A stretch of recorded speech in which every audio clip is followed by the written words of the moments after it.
Hello friends, আজকে হঠাৎ করেই চলে আসলাম শ্যামাঙ্গিনীতে। এখান থেকে আমরা অনেক কিছুই কিনি। খুব একটা প্ল্যান ছিল না কিছু কেনার। হঠাৎ করে মনে হলো যে আজকে শিবরাত্রির দিন একটা শিব কিনে নিয়ে যাই। আমি পুজো করি না, শিবরাত্রি আমি করি না, আমার হাজব্যান্ড করে। তো আমরা দুজনেই এসছি কিনতে। তো দেখছি, প্রথমেই একটা শিব দেখলাম যেটা আমার খুব পছন্দ হয়েছিল, একটা বড় শিব, একটু দামটা অনেকটাই বেশি। কিন্তু ভেবলাম না হয় একটা ছোটোখাটো শিব কিনেই নিয়ে যাই, মাথায় জল তো দিতে হবে। তো সেই হিসেবেই একটা প্ল্যান ছিল।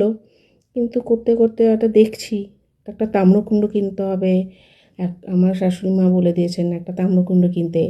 তারপর আমার মনে মনে চিন্তা ছিল একটা সাপ কিনবো। তো এইভাবে দেখছি। ও পছন্দ করছে। প্রথমে বললো যে পাথরের জিনিস নেবে, পাথরের উপর রাখবে। আমি বললাম না, তামার মধ্যে রাখবো, আমার মাজতে সুবিধা হবে বা আমার হ্যান্ডেলিং করতে সুবিধা হবে। তো একটা একটা করে দেখছি শিব ঠাকুর। যেহেতু আজকে শিবরাত্রি, ভালো লাগছে। দিনটা আমার সত্যিই আজকে খুবই ভালো ছিল, আমার মনটাও আজকে খুবই ভালো হয়ে গেছে।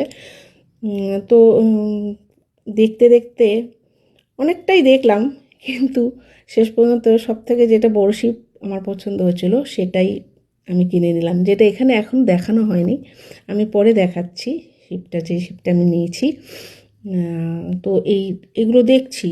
আর এই যে শপে আমি এসেছি, খুব রিজনেবল প্রাইস নেয়, আর খুব ভালো জিনিসও খুব ভালো দেয়। এই যে আমার শিব আমার ঘরে চলে এসছে।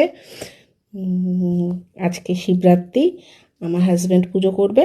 যখন পুজো করবে তখন আপনাদের আবার সবাইকে দেখাবো।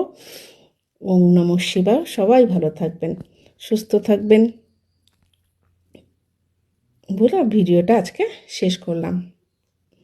ওকে, টাটা।